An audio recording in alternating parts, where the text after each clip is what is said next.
Hi there, happy new vlog, happy spring. Spring began exactly 3 minutes ago. I would have pulled the camera out, but I was busy negotiating a small person in a buggy. So this is the first vlog of spring. Hooray. The blossom is out and it's pretty quiet. And we're going for a walk this morning to get out of the house and get some fresh air. Which is what we've been doing pretty much for a full year now. Maybe a little bit over. I think we started doing this a couple of weeks before lockdown, actually. Lockdown 1 last year. It would be nice to go and walk somewhere else. It would be nice to eat in a restaurant. It would be nice to leave the country, but you know, you got to take pleasure in small things. So for the time being, I'll just take pleasure in this walk. Welcome to another episode of Toby Stupid Vlog. Hi there, happy Sunday. So it's spring, that's nice, and some international travel restrictions are starting to be ended, which is all nice. And I am probably one of the more optimistic people when it comes to where we are in this pandemic. However, I do think there is a slight false optimism going around about this idea that half the adults in the United Kingdom have been vaccinated. They haven't. 3%, that is the real number of people who've been vaccinated in the United Kingdom. Because one dose is not vaccination. You need both doses. It doesn't last otherwise. And I still think the delay on the second dose when it comes to the Pfizer vaccine is a risk, and if I was a gambling man I would suggest it won't pay off. Is it a risk worth taking in the short term? Maybe. I think what will have to happen long term or medium term is that everyone who gets that second Pfizer dose at around 10 to 12 weeks is going to have a third dose shortly thereafter, or more absurdly, possibly, but more practically more feasible, is to have 2 more doses close together in the autumn. That sounds ludicrous, but there's a lot of evidence to suggest now that the gapping of the Pfizer dose is not really working. And those are the most vulnerable people. Bizarrely, it does work with the Oxford vaccine. It's because it's a different way. It's a different type of vaccine. Anyway, so I'm a little nervous around that. I'm also very nervous around the fact that people seem to think because we've passed like the first hurdle in the lockdown easing process that lockdown is over. That seems to be very unhealthy. I've seen lots of groups of people meeting up. It's not good. And lastly, whilst I don't want this to be sort of a scaremongering piece, it is worth noting that the government's own projections on best case scenario around the vaccine rollout and the implications for people who will die of COVID still say best case another 30,000 deaths. That's not a good best case, is it, in the grand scheme of things? The worst case is quite substantially worse than that. Amelia the Explorer, could you keep going please? Rather than just standing in the middle of the pavement. Yeah. Thanks. It's really nice. Check out the daffodils in the woods. This is Painshill, by the way. Amelia needs to inspect the vineyard, which is not surprising. She's been to like 7 or 8 vineyards in her very short so far life. She knows what to look for. It's a bit early, to be honest. Like, all they've done is chopped everything apart from the one stem, which they usually do over the winter, and then all the new growth happens from that one stem. But you can, here we go, look at the view. This is what's most important. This is me, but I can't get my fingers to operate this touchscreen. There we go. It's a lovely view from the hill of Painshill.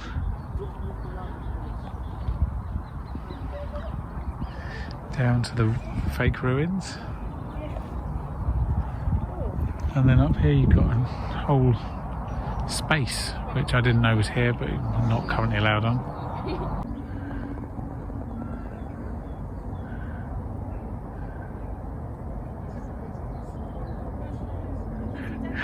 Amelia!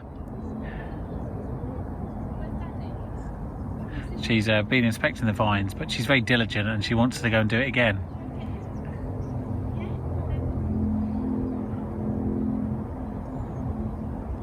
This is the Gothic temple. See, Gothic. And then this is the bit of the garden that's currently sealed off. And then you've got this amazing view down to the lake and the bridge and beyond. Oh, big zoom, and then you can see the what's it called? Turkish tent up the top there. Oh, I've come right round to the back of Painshill. There's a beautiful water wheel along the river, obviously, that helps pump water into the lakes. This is very clever. And then behind me, you can't see it unfortunately, but through those trees is the most Rapunzel-esque tower you'll ever see. You can unfortunately hear the M25, but that's the case if you live within 5 miles of the M25. It's lovely. I've climbed back up the hill. I'm coming round to the temple, different temple this time. This was one, I think, of some former US president, I can't remember which one, early, inside the first 8 presidents. Jefferson, maybe, said that he thought this was one of the most beautiful structures he'd seen in Europe, which is very interesting because when you look at it, it looks very much like the White House. And this isn't the original one either. The original one, I believe, was destroyed and then this was rebuilt in the 80s. There you go. Familiar looking at all? Doesn't it not look like one of the gatehouses at the White House? But anyway, it's very lovely. And hopefully I've got a few more steps in whilst the girls have been going around the lake. There's currently frivolity being had on the bridge down there. It's a good brisk walk. Now it's less frivolity, it sounds more sad. Maybe I should go down and assist. Hello, happy Monday. It's a beautiful day in Richmond Park. There's obviously a lot of dog walking going on and baby walking. Dog walking's substantially easier because dogs are broadly obedient and at least slightly subservient, whereas baby walking is like trying to get cats to swim. So not that straightforward, but as I said, it is stunning. Like, it's a beautiful spring morning and it's actually quite warm and there's shoots on the trees and it's just lovely. It's just nice that it's, you know, good weather today. It's a shame it's not nice weather tomorrow when I can go for a slightly more interesting walk at a slightly higher pace, but I've got a lot of board papers to read this week. I've got a board meeting on Thursday and I'm working most of Wednesday, so I need to read quite a lot of material tomorrow. And usually I'd go somewhere very peaceful and quiet and do it, but I'll have to see whether the weather forecast allows for that. We haven't come very far. It feels like a long way because of the pace. It's nice that she wants to go for a walk. It's a little frustrating at the moment. When she first started walking, she used to run in a straight line and it was fantastic. And we could go quite a long way, but now she wants to explore, which is fair enough, but it's not very conducive for actually, you know, going for a walk because it's stop, start, stop, start, stop, start. But you know, the world's very exciting and you've got to inspect every tree, wave at every dog, point at every van and bird, and it's quite a time-consuming exercise, isn't it? I am back in Auckland doing another round walk, and this is where I always come when I need to read board papers and I need to be without distraction. So I park in the car park near the A3 junction and I walk for about an hour to get to a field. It sounds ridiculous, doesn't it? No, it works though. I walked for about an hour to get to this lovely field with the barn where we went a couple of weeks ago, 3 weeks ago I think now, and that's where I sit and read my papers, and it's great. And that's where I'm going now, but I'm going the other way to last time, so it's slightly longer to get there but slightly quicker to get back. And I might see if there's a shop on the way to buy some things, because I'm going to have lunch here as well.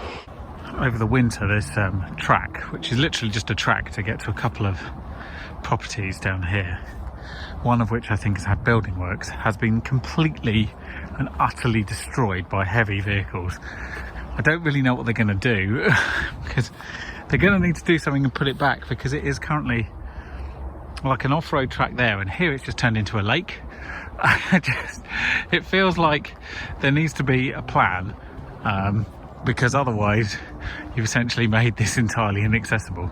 But anyway, that wasn't what I wanted to talk about. I was going to say that this week's the first week where I've actually got quite a lot on it. I'm reasonably busy, he says, walking through a wood, and that's the reason why I need to get these papers read, and the best way of doing that is in complete isolation, because tomorrow I have 3 podcasts to record, and then I've got a prep meeting for another podcast in the evening. Thursday I have a 3-hour board meeting, which is what I'm reading the papers for, and then Friday I'm recording 3 more podcasts. So it's a little bit manic, and I need to sort of get a bit of control over it. Following week, of course, much quieter is always the way, but you know, you just have to manage your time a bit. And also, it is important to get out and go for a walk, and so you've got to pick the moments when you can do it, and combining it with actual work is, I think, at least quite clever. But that's my plan this week, because I'm still doing 10,000 steps a day for Walk All Over Cancer. Link is here. Even if you see this a long way after March, which is very possible because I'm massively behind again, because I only edit podcasts 4 or 5 times a year. That's the truth now, in massive lumps. You can donate at any time, and as I've said before, a single £1 with a bit of gift aid would be more than enough, so thank you very much. It's a strange but very therapeutic thing to walk for 45 minutes and hear nothing but the sounds of your footsteps and nature. And then when you come across like a road, when I'm about to cross here, it feels like you've been away from the world. It's great. This is one of the reasons I want to live more in the countryside, because I think stillness of mind is hugely underrated, and it's a form of meditation really, but it can't easily be achieved when you have constant distractions. And even in a pretty quiet house, there is constant distractions. There can be emails coming in, or texts, or what have you, or just people outside making noises, cars and planes going past, the temptation to go and eat something. All these things are just slowly sort of eat away at you and make it very hard to pursue anything for any length of time. So it's very good to come out into nature now and again where these things don't exist.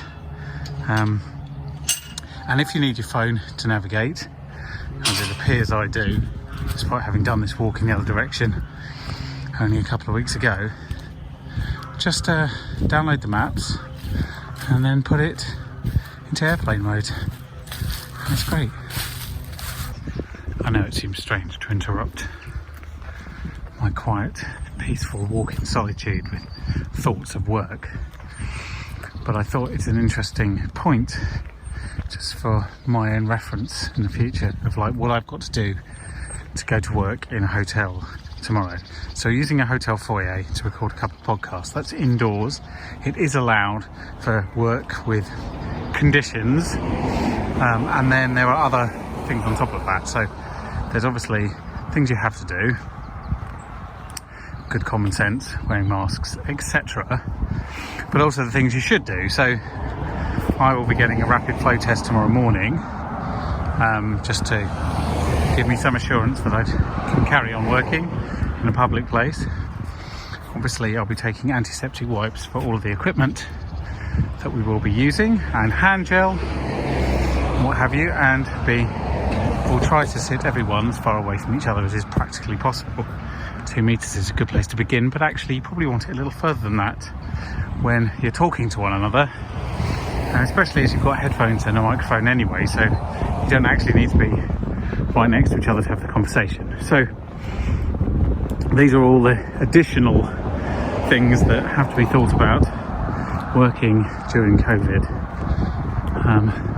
Hopefully these will just be an anachronism of this time and we won't be worrying about this too much next year, but it is good practice, especially as most of the people involved will be under 50 and therefore not vaccinated at all at this point.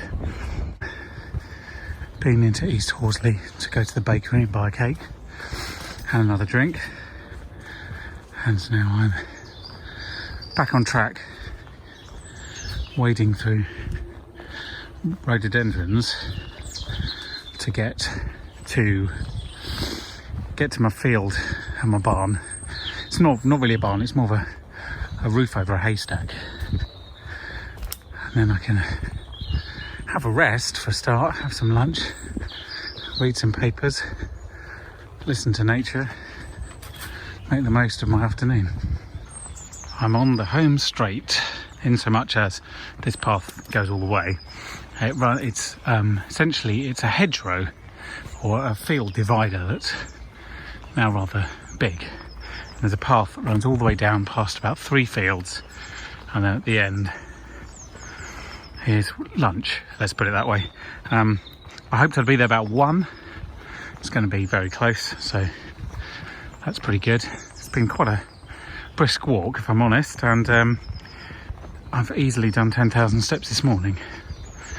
But it's a lovely day and it's getting nicer, and it's going to be lovely just to sit down and listen to the birds and hope they don't steal my sandwich.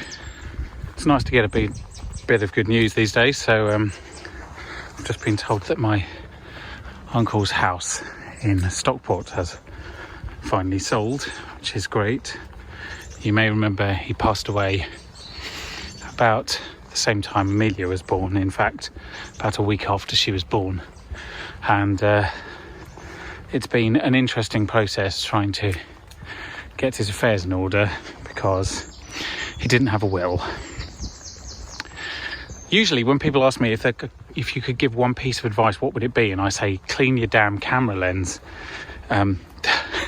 because that's the thing you use almost every day, and it does make a difference if your photos look clear rather than blurry. But in a more important scheme of things, if I could give you one piece of advice, it would be make sure you have an active will. Not for your benefit, but for the benefit of everybody around you. It's not a fun process to go through, especially whilst you're mourning, to try and do that kind of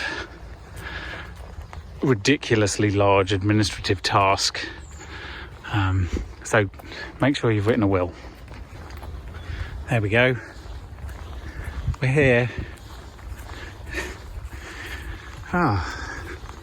Strangely comforting it is. Very odd that such a nothing could be so enjoyable. Oh well, I'll see you again in a couple of hours when I've finished all my shenanigans. I've had an hour and a half of eating lunch and reading board papers, and I've done the bulk of it, which makes me very happy. So I am now going to head back to the car. It should take about an hour, I would think. And this way I don't have to rush. It is a lovely day. It's when the sun comes out from behind the clouds, it's stunning, and then when the clouds come back, it's a little chilly, but it's still, I'd rather be here reading board papers than sitting in my living room. So I'm very grateful I could do this. What a beautiful misty morning. I'm just on my way to get a lateral flow test so I can then go into zone 1 for work. Nice excuse for a walk though. Yeah, I know what you're thinking. I don't need an excuse, I just walk all the time anyway. Yeah, but you need some sort of way of rationalising it to yourself. So, you know, I've got to go to Sheen. That's a reason to go for a walk. So yeah, today I'm recording a load of podcasts. It was going to be even more, but thankfully one of them has been postponed. Someday I'll tell you the story of trying to make podcasts for the Palo Alto network. But not today, because the story's not concluded yet. Suffice to say, it's nearly a year and we've yet to release an episode. But yes, the others I'm recording, some at Royal Lancaster Hotel in person, and one for every woman over Zencaster. So, a lot of recording to do today. A train station. They still exist. Apparently there's trains as well. This will be a reasonably novel experience. The Blossom's out in Tweed Station as well, so it's actually quite pleasant. You know, apart from all the COVID. Babs, where are you going? Where are you going? What about this one?